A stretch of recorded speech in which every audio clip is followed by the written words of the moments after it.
My mom told me a war was coming. This was in the 80s. At that time, I thought it was going to be a race war. There was so much tension between races, but she told me race was not enough to unite a people. Some thought, let's just hate the race. Others wanted to attack or fight. This war that she was referring to would be between good and evil. She said a line would be drawn down the road and you had to choose a side. I know that's a picture of Sarah Connor. I wish this was just a movie.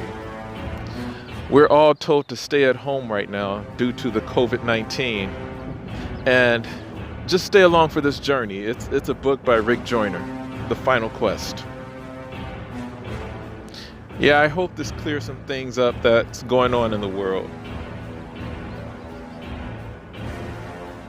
I woke up. I was standing in the middle of the last battle. I see the devil's army. Demons as far as my eyes could see. And they were marching in order and holding up banners, stating their purpose in this last battle. Some had banners that read, Rebellion of the Youth. These demons, their job was to influence the younger generation to rebel against their parents, rebel against government authority. Some were holding up lust through advertisement. One single demon of lust would attach itself to a pop star or an advertisement, desensitizing an entire generation. Then I noticed these demons weren't riding on the backs of horses. They were on the backs of Christians. That way they could go in and out of churches. And these Christians who were being used, and let me be clear, they were not possessed. They just took the personality of the demon that was riding on them, whether it was arrogant, pride. They thought they were doing God's work.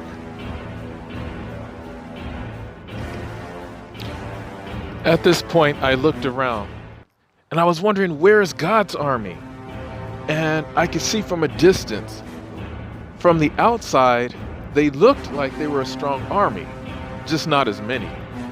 So I walked closer and I saw these great patriarchs, these women who, grandmothers who stood for God's purposes, a handful of pastors. But then majority of God's army, they were not equipped. They didn't have their shields. They didn't have their swords. And then some sat around in the back and they danced around. They were not ready for war. They laughed and joked. Oh, a loving God would never let anything happen to us. This reminded me of the hippie movement in the 70s. And they just said, oh, we love God, and they danced and sang. But they were not ready for what was coming. A man stood beside me. His name was Wisdom. He told me, you have weapons to use. And I looked and there was an arrow at my feet. I picked it up and on the arrow it read, truth. So I grabbed the arrow of truth and I shot it into the enemy's camp. And mistakenly it hit one of these Christians being used by the demons. And they got angry. And then Wisdom let me know, those who are being used by the enemy, they don't want to know truth. They already know the truth. So I grabbed an arrow of love and I shot it, hit that same believer. It knocked the demon off his back, and then it knocked off the demons of those around him. And this started the war. It seemed like the entire earth saw what took place, and they started running towards God's army. Wisdom let me know, you have to be sure not to throw the wrong arrow. When you're trying to help someone, know what arrow to use. When I saw the devil's army coming, I knew we would be wiped out instantly. And I asked Wisdom, what's next? What do we do? and he pointed to this mountain right behind us, and he said, climb. And I saw the level of the first portion of this mountain, and it had written on it, salvation. And then I looked, and each level stated a purpose of God. So we started climbing. One group was wiped out instantly. Those who thought a loving God would never hurt them. God gave us weapons to use in this army. We can't just sit back and dance and sing and expect him to do our job. So the higher I climbed up this mountain, the more accurate I was with my arrows. I was able to hit these enemies almost with pinpoint accuracy. And it seemed like my sword began to grow. My shield was strengthened. But I did notice the higher I went, the more narrow the ledges were. It was so easy to fall from these heights. And wisdom let me know, if I were to fall from this height, I might not survive it. So I noticed I didn't need my sword as much. And I saw others who were at this level, they just left their swords, they put them down. And I said, well, since it's slippery, I will take my sword and plunge it into the mountain and bind myself to it.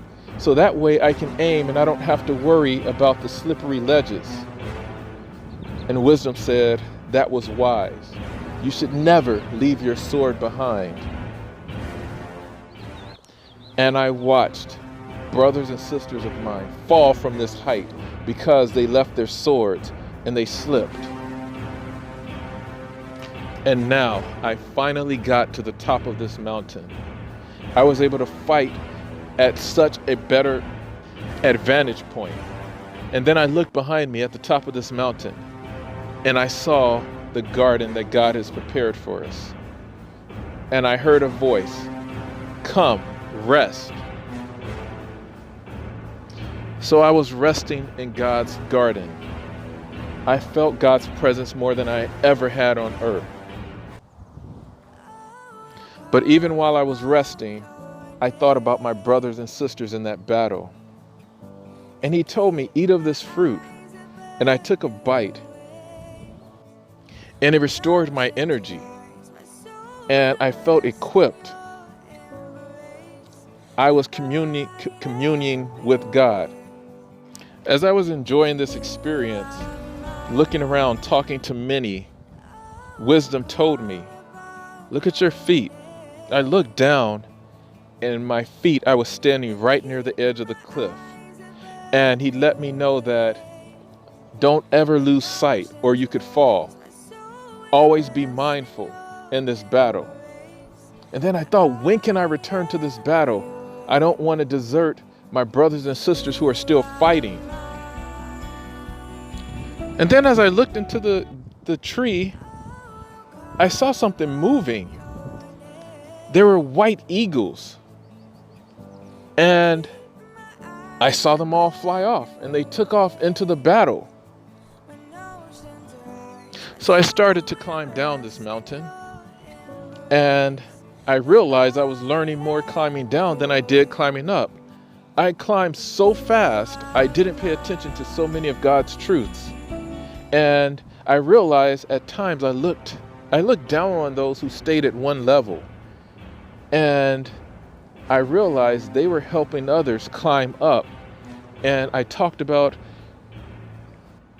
how could I judge those who actually helped me climb up? And then wisdom showed me there were paths in the mountain and there were doors. I could have actually climbed up a lot faster, but I was so busy trying to climb, I didn't pay attention to anything on any level. I looked at my armor, and it was shining almost as bright as the sun, in my opinion. And I could almost not see. And at this point, we were driving the enemy back. And wisdom showed me a tunic. He said, put that on, and then you'll be able to see clearly. So I grabbed this tunic and I covered my armor. And then my eyes were open. I saw angels were all around us. They were helping us fight this battle. And as I walked, I noticed these angels were bowing before me. And I stopped them. Like, do not bow before me. And one angel told me, they're not bowing in worship. They're bowing in respect. You're wearing the mantle of humility. It's the same mantle Jesus wore when he walked on the earth. Wisdom told me, as long as I wear this mantle of humility, none of these enemies' arrows, none of their trickery will work against you. And then I saw my brothers and sisters run off this mountain, running into the enemy's camp. And we were driving them back. But then they weren't wearing this mantle. I looked over to the side and I saw there was a group of the enemy soldiers waiting. And they started attacking God's soldiers. They were shooting them in the back with arrows. They did not know they were being shot. And I saw my brothers and sisters falling. And they started running back to the mountain, but it was almost too late. Some were in the enemy's camp. There was so much sorrow over that defeat. Now, those who were in the enemy's camp, that's when the devil brought out the worst. He brought out these spirits of molestation, incest, adultery, and the list goes on and on. He wanted these soldiers of God never to take their rightful place in God's army again. And those who were in the enemy's camp, there were no chains around their feet, but there were snakes. Snakes slithering back and forth, whispering the sins which they had committed.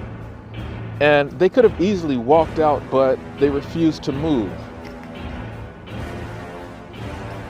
At this time, an eagle landed right at my side. The eagle started to flap their wings, and we felt God's presence again.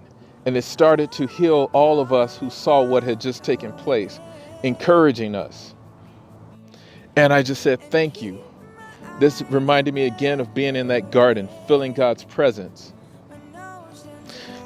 And I don't know what made me ask, but I asked this eagle, what is your purpose in this battle?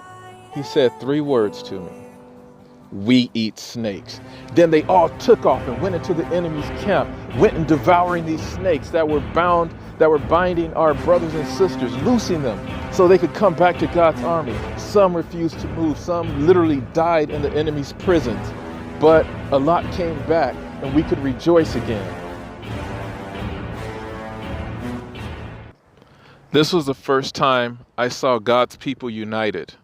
There were no bickering over scripture and no fighting between denominations. We all realized we were fighting together. We were all attacked together. The unity of the brethren, the final quest.